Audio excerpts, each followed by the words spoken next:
We're here at Fort Kearny in Kearny, Nebraska to talk about the disparity or the vast differences in the technical abilities of mankind.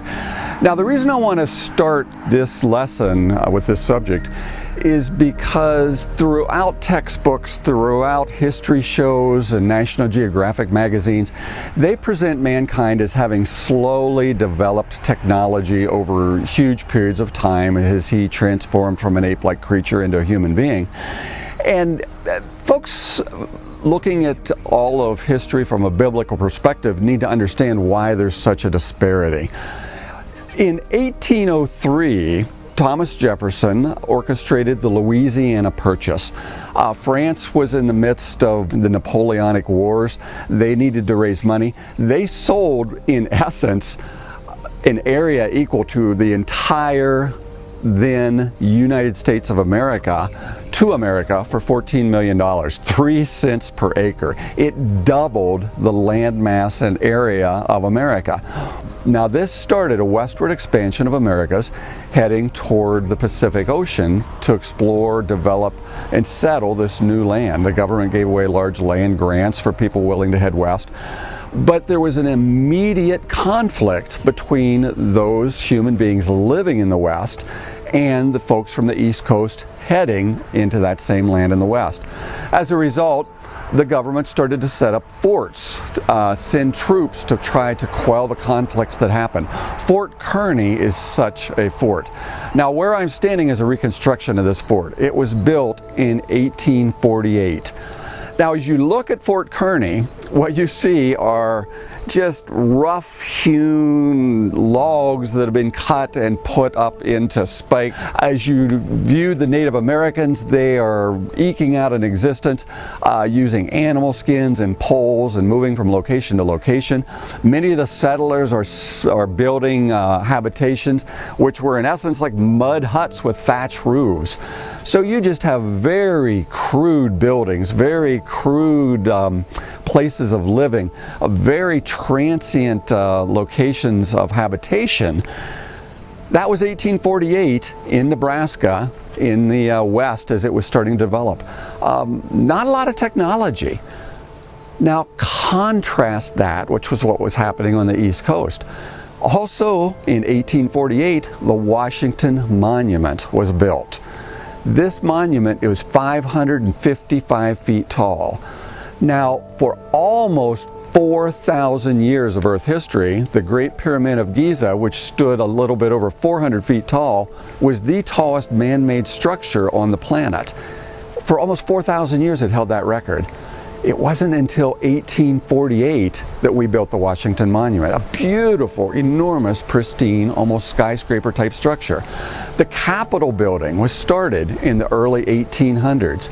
The London Bridge was constructed in the early 1800s. In 1853, Elijah Otis invented the elevator. So for the first time, people could easily go up multiple steps. Within decades, we were building skyscrapers that far exceeded the height of the Washington Monument. So essentially, at the same time, in one part of the country where we have very crude, rudimentary structures, in the same country at the same time period, we are building incredibly sophisticated, large, well-built, well-engineered structures. Now suppose 2,000-3,000 years later, someone comes and digs all this stuff up. I will guarantee you, if they have been trained to think in terms of slow, gradual development of humanity, they are going to assume the very rudimentary, crude structures were much, much older, built by a people that lived long before those structures built that were very, very complex and very sophisticated, and yet they were built in exactly the same time period. You see, that is what's going on when we look at archaeology. It's divided into the Stone Age and the Bronze Age and the Iron Age and then the Modern Age of science. Because we don't understand, people were spreading out after the flood of Noah, and depending on where they settled and the raw materials they had and the knowledge they brought with them, there's going to be a vast difference in their abilities. The Native Americans were not ignorant, stupid, crude people, just because they used arrowheads and wooden shafts. They didn't live in the Stone Age. They lived at the same time that we were developing electricity and lighting and modern motors. They just had a different culture. Not less intelligent, just as smart. So, throughout this lecture, we are going to look at what was happening for that 1,000-year period after the flood, from 4,000 to 3,000 years ago. And then as the Greeks and the Romans and the Chinese were developing, what was happening in those next 1,000 years, from 3,000 to 2,000 years ago. And does it fit this slow, gradual development of ape-like creatures to man? Or do we see this brilliance all along? Now, this is right out of Genesis chapter 1, right at the very culmination as God is describing the creation of everything, the entire universe. Now, let's count the number of times God repeats this same thing. Starting with verse 26, God says, "Let us make man in our image, after our likeness. And then let them have dominion over the fish of the sea, and over the fowl of the air, and over the cattle, and over all the earth, over every creeping thing that creepeth upon the earth." So God made man in his own image. In the image of God created he him. Male and female he created them. So 4 times God has said, we are made in his image. He doesn't say we were made in the image of an amoeba that eventually turned into a fish. There is a Grand Canyon-sized gulf between bacteria and fish, and evolution has never filled or explained how that could have happened. He didn't make us in the image of a monkey. There's a Grand Canyon-sized gulf between a fish that could have turned into an amphibian that could have turned into a monkey. And it's never been filled. In the image of God, male and female, he made them. I think there's 4 very clear ways we've been made in God's image. You see, mankind has the ability to communicate like no other creature any place in the created animal world. God communicated by his word. Everything was made in the beginning, and mankind inherently creates language, writing, and communication. The second way we've been made in the image of God is that we have empathy. We have love for each other and compassion. No animal laments because it has to kill another animal to live, or even wipe out a whole animal type. It just does what it's made to do. But mankind has a sorrow and a pain when we see death happening, when we see pain happening to another person or even another animal, because there have not been millions of years of death on this planet. That is only here because of our actions in rebellion against God, not because it's always been that way. Third, we are creative and inventive, made in the image of God. That will be the subject as we move on in this lecture. And last, we have the freedom of choice. We can accept what God tells us or reject it. We can believe God or we can disbelieve him. God has given us that choice. All other animals are ruled purely by instinct. They don't have the freedom to choose, but we do because we're made in God's image. So as you watch the evidence that shows we have been created in God's image, brilliant, creative, loving, communicative from the very beginning, use your freedom of choice to believe the truth or not. But there's consequences that come with rejecting what God has made very, very clear.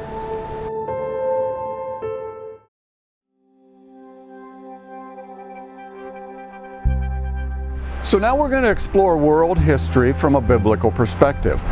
After this total globe-covering worldwide flood, after the Tower of Babel, people groups would have started to spread across this earth. They would have started to look for new places to live, new resources, new places to locate with their different languages.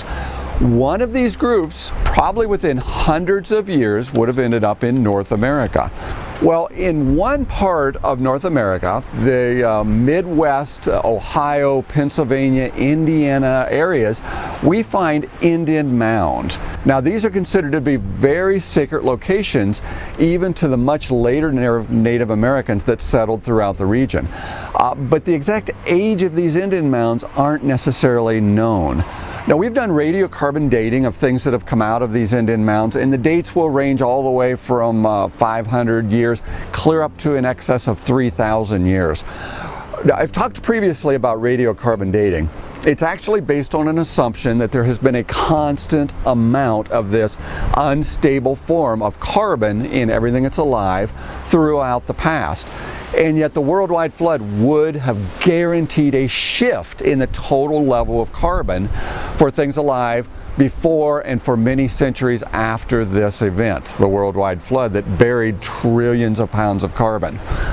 So it's pretty accurate up to 3,000 or so years ago. After that, it becomes increasingly inaccurate, giving erroneously ancient ages.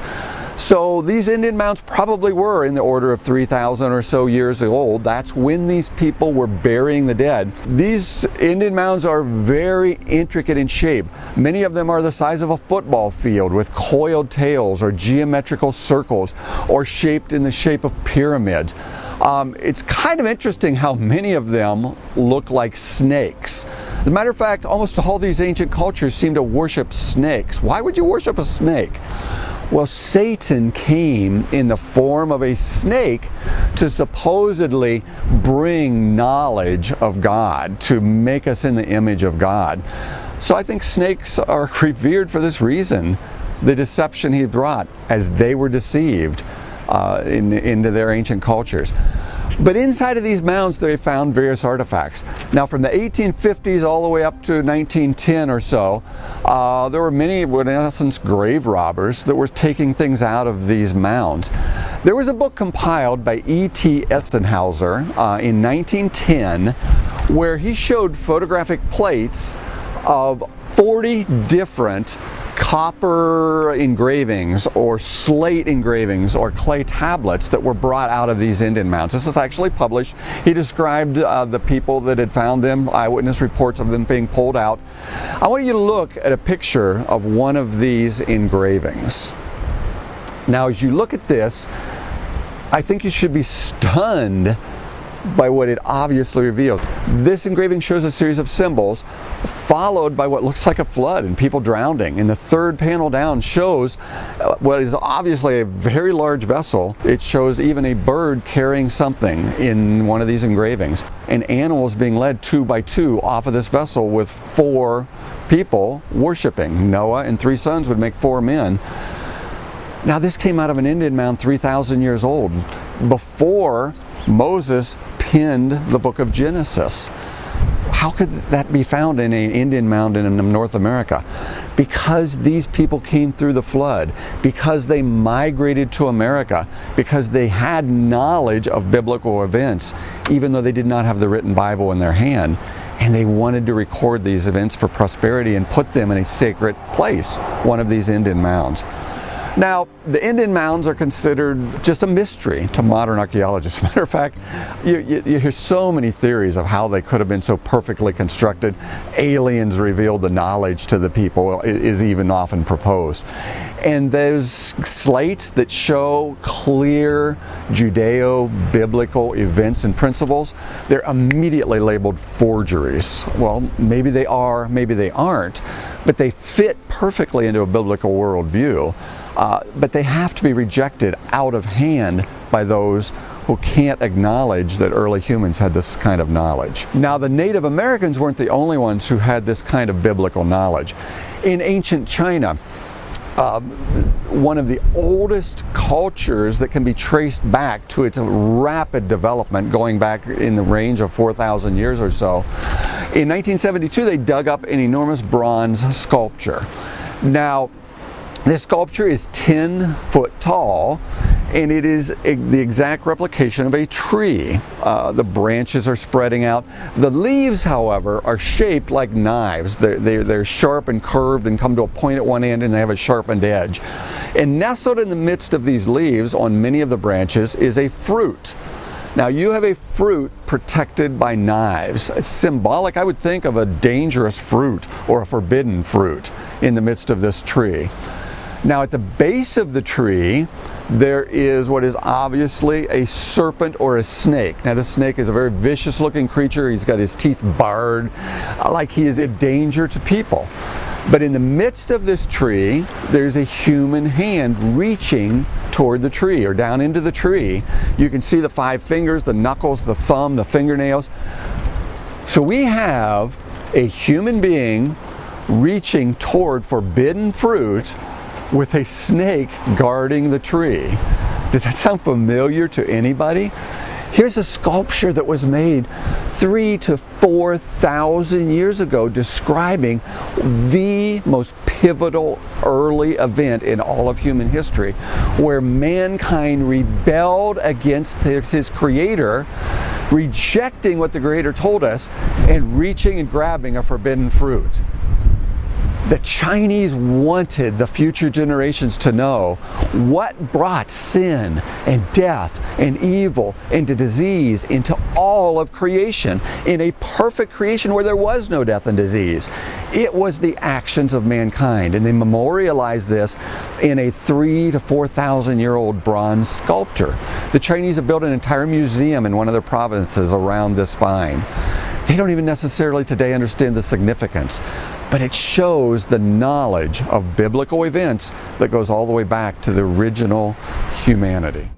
Archaeologists divide the slow development from ape-like creatures to humanity into various eras or ages. The Stone Age, where people were just pounding out tools. The Bronze Age, where we finally figured out how to use metal and make implements and tools and more durable things. And then, because iron requires much more heat and high temperatures, it came much later in the Iron Age.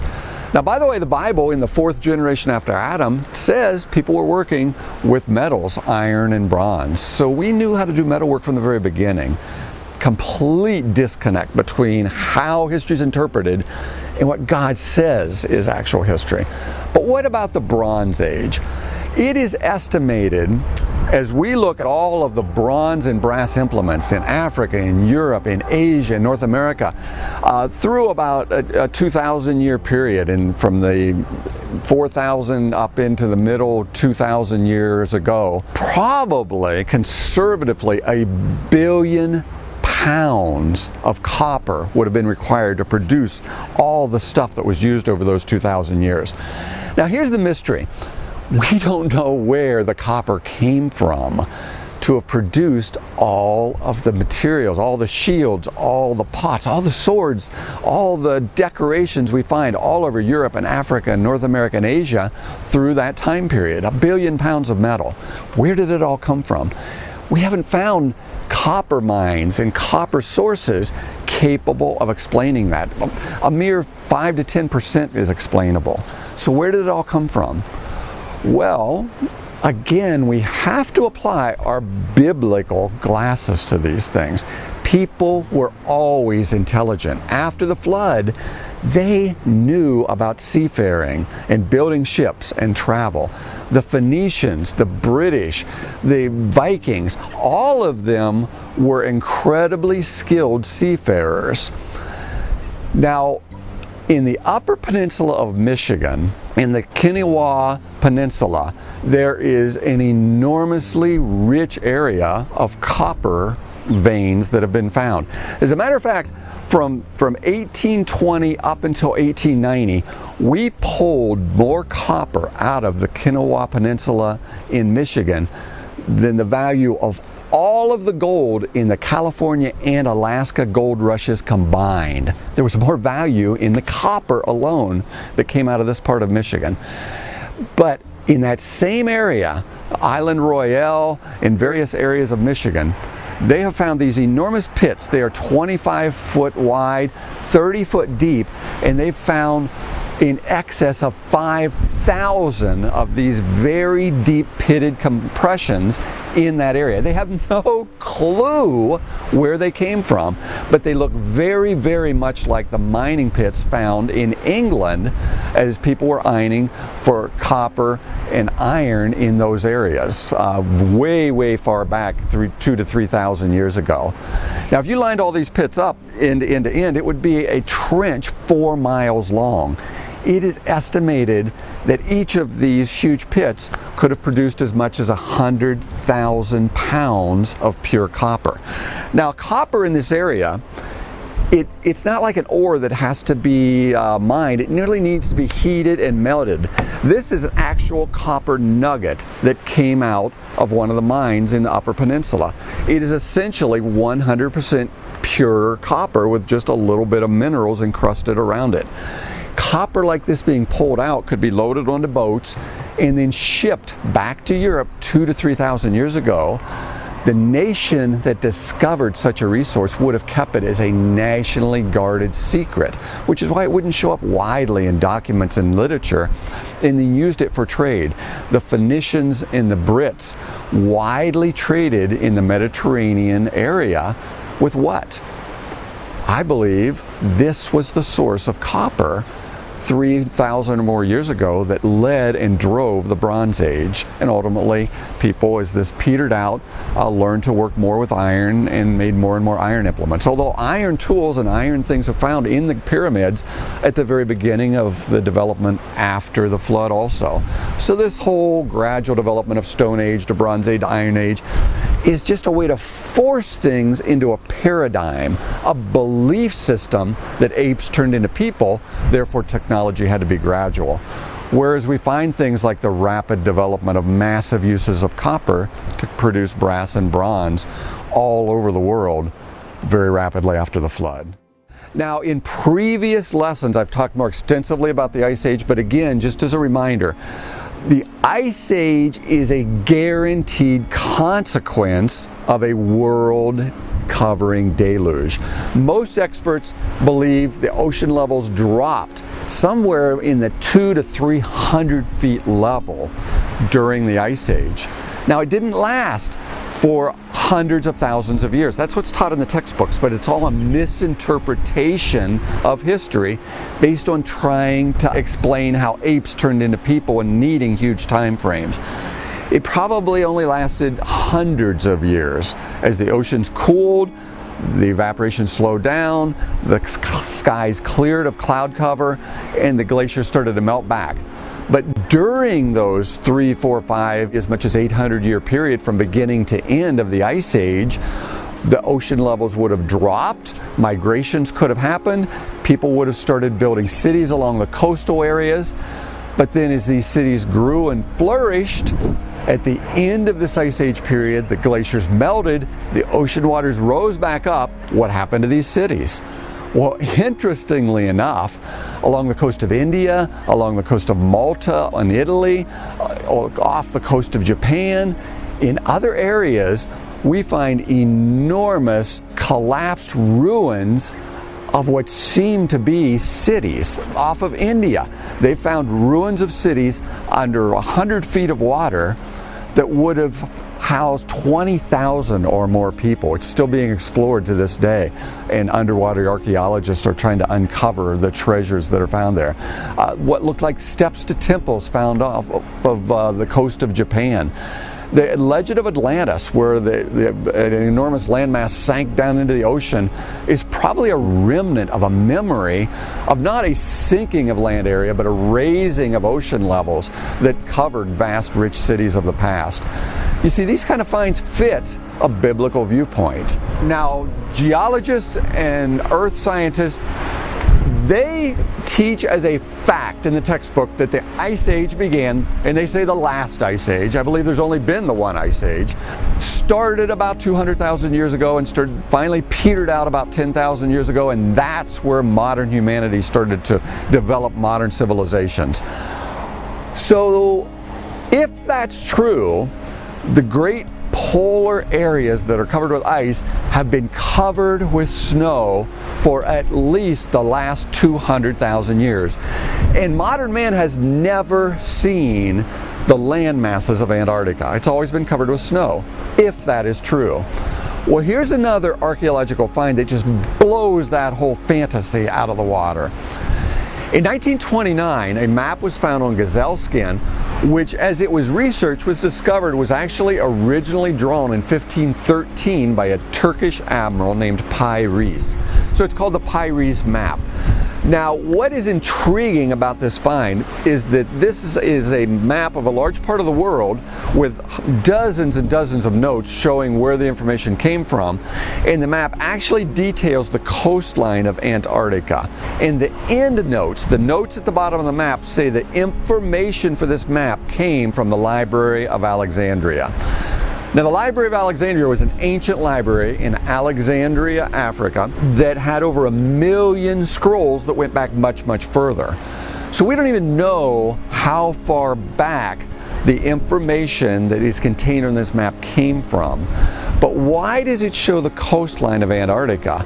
Because the coastline of Antarctica is under 5,000 feet of ice.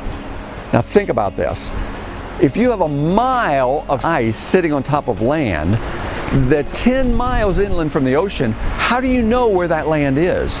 No one has ever seen that land if it's been covered with that ice for 200,000 years. How could this map show where that land is? But it does. In 1949, the U.S. Air Force sent X-ray surveys of the Antarctica coastline, and they discovered exactly where the land is underneath that ice, and it matches perfectly with what the map shows.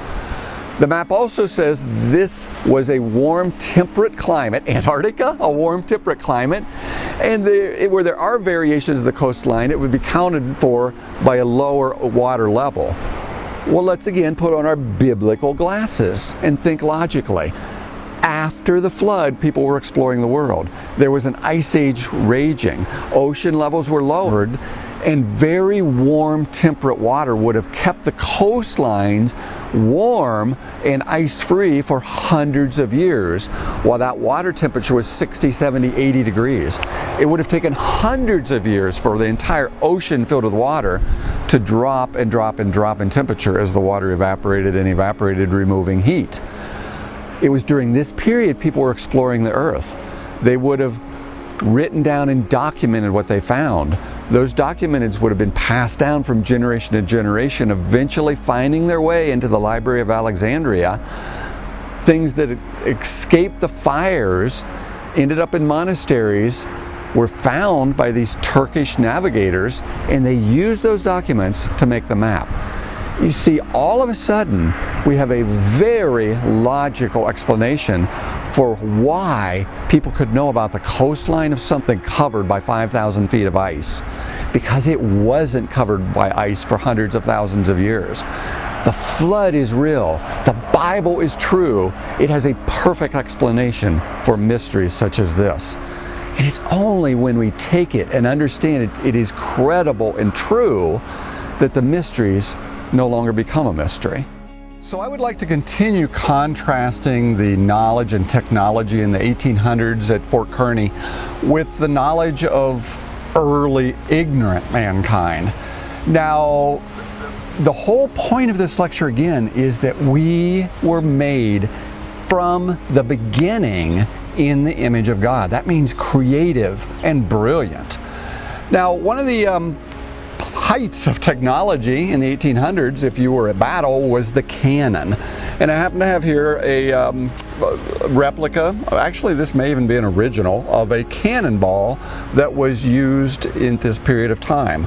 Now you'll notice as you look very carefully at this cannonball, it's not perfectly circular. It's got kind of a flattened side, and it's not necessarily completely round, made of iron, and then was shot at an enemy in order to put a hole in a ship or break down the walls of a fort or whatever. But let's look at another round spherical creation of mankind that goes back much, much earlier. And those are the mysterious round spheres of Costa Rica. Now, we have found hundreds and hundreds of these stone carvings buried in the sediment. In the early 1900s, they were bringing in bulldozers in order to do construction. They started to run up against these large circular stone objects. Now, they obviously are not natural as you look at the pictures of these. As a matter of fact, they're so common, they're often set up as lawn ornaments in the front of some of the more wealthy homes in Costa Rica. They range from the size of this cannonball up to 6 foot in diameter, but rather than crude approximations of a sphere, they are essentially perfect, within a few percent of being perfectly spherical. So archaeologists find these objects and they think, well, these are kind of cool. Wonder who made them. I wonder where they came from. They look at the other archaeological finds down in the Costa Rica area, and they find a civilization they can track back to about 1,000 to 1,500 years ago. And they say, wow, these people must have enjoyed carving spheres. And that's as far as their thinking goes. But there's enormous problems with this explanation. For instance, you didn't see them carving anything else, and you don't find stone carving tools. Furthermore, these things weigh up to 20,000 pounds. A 6-foot solid rock sphere would take quite a cannon to shoot it, okay? We don't even make such a cannon today. It's just too big. And we know where the basalt, the lava rock that these things were carved out of came from. It was on the mainland. We have found identical spheres carved from rock on the mainland on islands 300 miles offshore. The people that lived in this area 1,000 years ago, their transportation mode was dugout canoes. Okay, try this experiment. Go rent a canoe, load a 20,000 pound rock in the middle of the canoe, and then paddle it 300 miles out to sea. You're not even going to get a foot offshore. It doesn't work. We're looking at people with incredible intelligence, creativity, and technology that lived long before the subsequent Central American folks that came to settle in Costa Rica. And for whatever reason, they decided to carve these spheres and transport them large distances over the ocean. That is an example of the intelligence and creativity that mankind was created with. So what do you do with this if you believe we came from some sort of ape-like creature and we should have been dumber thousands of years earlier? Too often it's like the aliens must have come and revealed the technology. It pops up over and over again as even credible scientists struggle to understand the kind of stuff that we find in these ancient artifacts. As we move from example after example after example of the intelligence and creativity of ancient mankind, I want to provide a resource for you to follow up. You know, I've spent about 2 years researching a book which I called Brilliant, Made in the Image of God. And in this lecture, I'm really only touching on probably 10 to 20% of all of these examples of the knowledge and technology of ancient mankind. I want to go back to the ancient Chinese, one of the oldest original cultures that developed after the Tower of Babel, and they can trace their lineage all the way back to the beginning. And by the way, they also have legends of the world having been flooded by a total global flood. Now, one of those ways we were made in the image of God was our inherent ability to develop languages, written and verbal languages. Now, an example of this comes in the Chinese language. There's a page in the book where I talk about the characters in the Chinese language and the knowledge the Chinese had, the early Chinese, when they were developing their written language, of actual, factual, biblical events. For instance, there are about 8,000 characters in the Chinese language, just symbol after symbol after symbol, each representing a certain word. Now, these individual symbols can often be combined to create new, more complex characters having a completely different meaning based on the combination of original symbols. Now, we have 26 letters in the English language. Imagine singing the alphabet song to your child at night in China, where you have 8,000 characters. It would be up a long time. But let's just look at a few of these examples. The Chinese word to create is actually a combination of several other previous symbols. Create is a combination of the symbol that means talking and walking. And talking is a combination of three symbols that mean dust, breath of mouth, and alive. So to create is to bring dust alive with the breath from a mouth so that it can walk and talk. Exactly the description of mankind's creation in the Garden of Eden. Now, where did the Chinese get that concept? Dust being allowed to walk and talk is creating. Let me give you another example. The very word for garden in the Chinese language. It's the combination of the symbol for dust, two people, and enclosure. Again, The Chinese, in their very written language, wanted all people in the future to know the reality of the factual accounts of creation, exactly what we have in the Bible. One last example. The Chinese word for boat is the symbol for a vessel with 8 people. Where in history do we find 8 people on a vessel? Noah, his wife, 3 sons, and 3 daughter-in-laws. 8 people on a floating vessel. There's only one place in all of history where that has significance. The actual event of Noah being saved through the flood as recorded in the Bible. And it shows up in the very written language of the Chinese. Now, it's not just the Chinese who have complex ways of transferring meaning to symbols. One of the most inventive ways I discovered was in Peru. In Peru, when the Spanish came, they found that the Peruvians, the Aztecs of that day, or the Incas, had no written language. And they wondered, how do these people communicate? You see, the Inca Empire spanned 3,000 miles, up and down over the 14,000-foot Andes Mountains. They created what they call the Inca Highway. It spanned the distance from New York City to Los Angeles.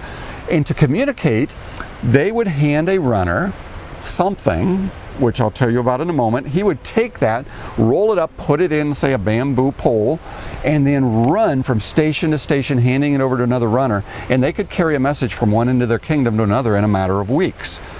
Now, this is what they put inside of that hollowed out bamboo pole. They would take a rope, which they called a quipus, and they would dangle other strings or ropes from it, and they would tie knots in the ropes.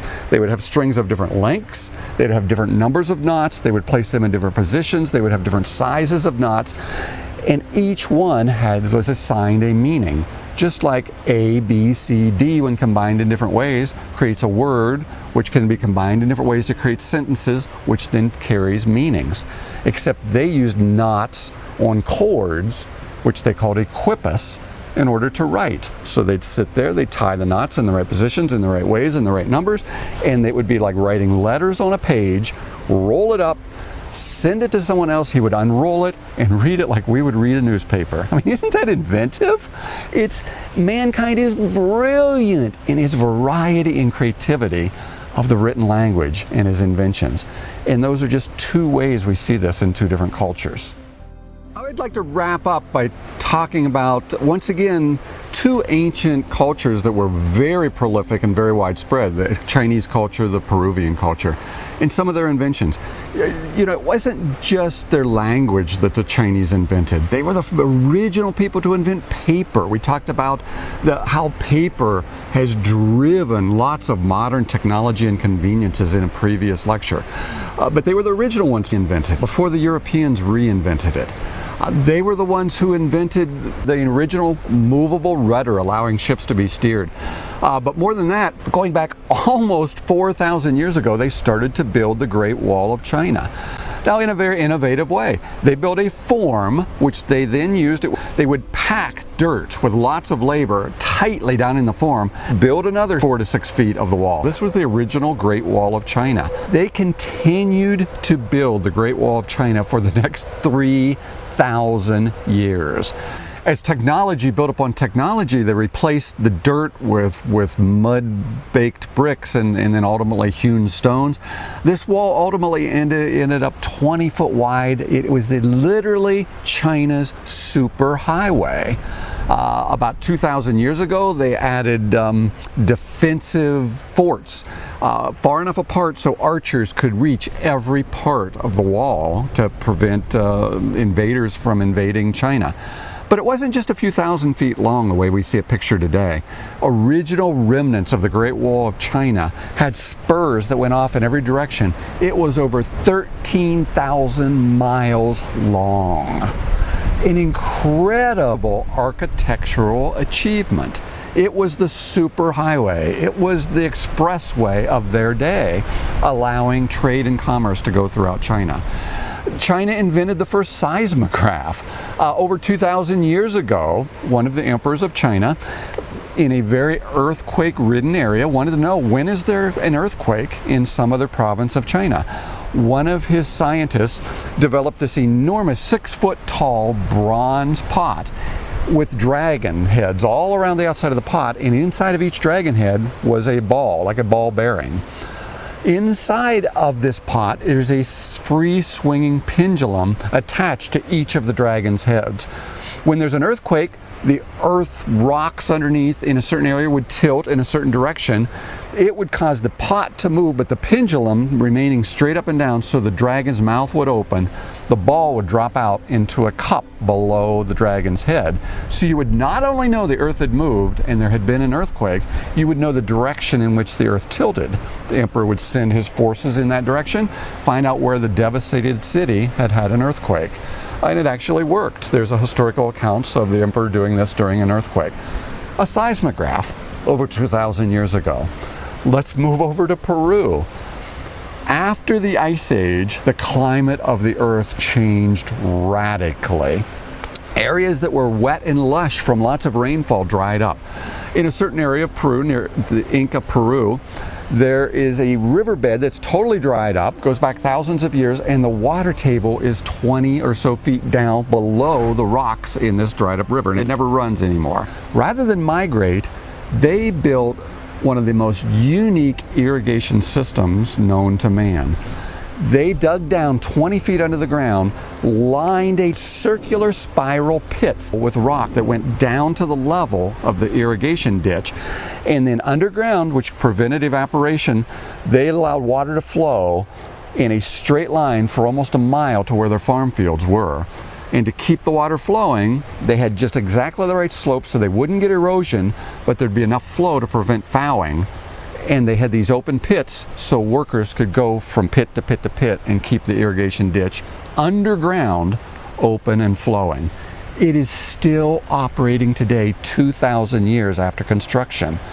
Modern cities that build sewage and irrigation tunnels, they're lucky if they last 100 years, let alone 2,000 years. The intellect and abilities of mankind is astounding for these ancient peoples. That same area of Inca Peru, they have the Nazca lines. Huge patterns that sometimes run for miles in perfectly straight lines. Look like nothing from ground level because they're much larger than the size of a football field. They're just lines on a field until you get way up in the air. Speculation has abounded. Why would they do this? How did they do this? And for what purpose did they do this? As I was in Peru, almost all of the tour guides, whenever these sort of things came up, they always referred back to, guess what? The aliens brought the knowledge. The aliens helped build the pyramids. The aliens helped give us ideas for seismographs or whatever. Because modern man is so blinded by this perspective of evolution, evolution, evolution, which means we had to have been stupider in the past. They can't see the obvious when it's right in front of their faces. The Bible is the key to understanding the past. And when we reject the Bible, absurdity results. And we're going to wrap up this whole lesson by talking about this whole idea of aliens. Is there any inkling of reality to this idea that aliens could have done any of these things, or that aliens even exist?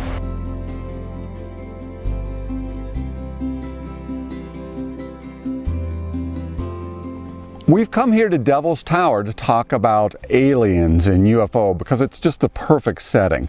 A lot of people from my generation, they immediately associate Devil's Tower with aliens because of a 1977 film called Close Encounters of the Third Kind. In that film, the whole world was whipped into a fury about the coming of aliens to Earth for the first time. And it all culminated as the alien mothership lands right in Devil's Tower. Now, that was was really at the start of the alien UFO craze of the Western world and media. In the 60s, we had the Star Trek TV show that really built up a lot of interest. Star Wars, the original Star Wars movie, the Men in Black series. Movies such as E.T. or Independence Day, there are literally hundreds, if not thousands, of references to aliens throughout modern culture. In addition to that, there is this assumption that mankind has evolved from non-living life here on Earth. And the universe is enormously vast. And we're told over and over again there's been billions of years in the history of this universe. So if life evolved here on Earth, and there's billions of other stars and planets, surely life has evolved elsewhere in the universe also. Now, all of this has led to the perspective that aliens and UFO are an absolute reality. It's the mindset generation after generation has been trained to think in. Resulting in, if you do polls of the American opinion about this subject, you will find out that over 75% of people in America, in the Western world, believe alien life exists. Well, does it or doesn't it? We need to apply, once again, our biblical eyeglasses, our biblical filter to this whole subject. First of all, fact number one in our right hand. For over 50 years, we have scanned the entire universe with a project called SETI, Search for Extraterrestrial Intelligence. We've looked on every wavelength of the electromagnetic spectrum, radio waves, gamma waves, light waves, for any signal coming back to Earth from anywhere else in the universe. Pointing these radio telescopes in every little sector of the sky, every part of the universe, for 50 years. The result? Zero intelligent signals coming back. We would recognize a language instantly, a non-repeated sequence of information coming toward us. We have found nothing. And why would aliens come all the way to Earth for decades, contact people? There are multiple accounts of encounters with aliens and operations by aliens and abductions by aliens, and never reveal themselves in any definitive way. It really makes no sense, and there's no evidence supporting it. Now, in science, when you do an experiment for 50 years, you search everywhere with billions of dollars looking for information to support a belief, and you come back with zero results, you should draw a conclusion. There is nothing else out there. But biblically, there's an even more significant impact.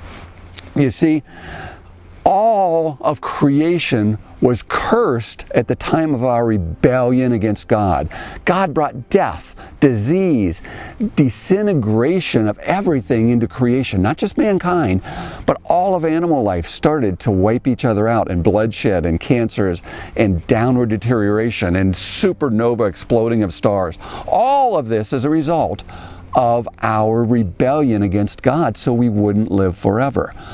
You see, in the book of Romans, it says the entire creation groans, deteriorates, the entire creation, because of Adam's sin. Now think about this logically. If there is intelligent life out there, if God made some other intelligent form of life, the whole creation all of a sudden starts to form cancers and disease and groans and supernovas because of our actions here on Earth. That is an evil, capricious, non-just God who would punish some other life because of what we've done here on Earth. It makes no sense. It destroys the very image and character of God's fairness and justice. Now, I read a book by probably the most famous science fiction author of the 20th century, Isaac Asimov, a short story when I was growing up, and he took this inconsistency of combining the belief in aliens with the belief in the Bible and Christianity to its logical conclusion. He wrote this story about space travel where people went out into space, they discovered another star, and on that star there was a planet orbiting it, which was a gorgeous civilization filled with art and beauty, filled with music, filled with harmony, where there was no fighting and infighting amongst the people. I mean, imagine the most pristine, beautiful Garden of Eden environment imaginable.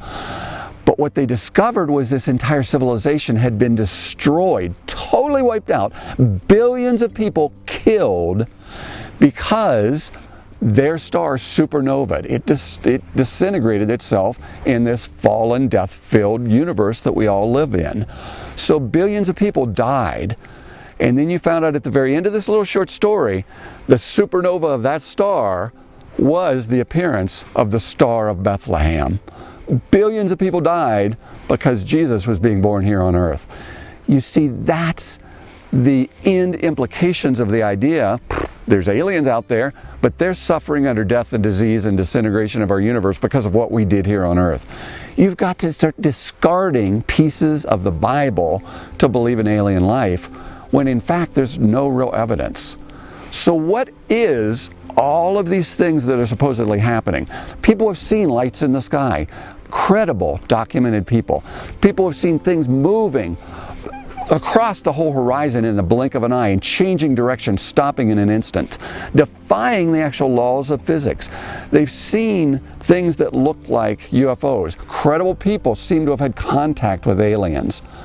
How can it all be wrong? Well, because the Bible does talk about another form of life in this universe other than human beings. Jesus repeatedly referred to demons and devils. The Bible repeatedly, Old Testament and New Testament, comes back to talking about angels and demons. You see, Satan doesn't care how he drives people away from the trust in God's Word and accepting what Jesus has done for us. He may use the belief in evolution in millions of years and the fact that we're just amoebas and everything can be explained without God. He may use the science and education system. He may use the distraction of entertainment.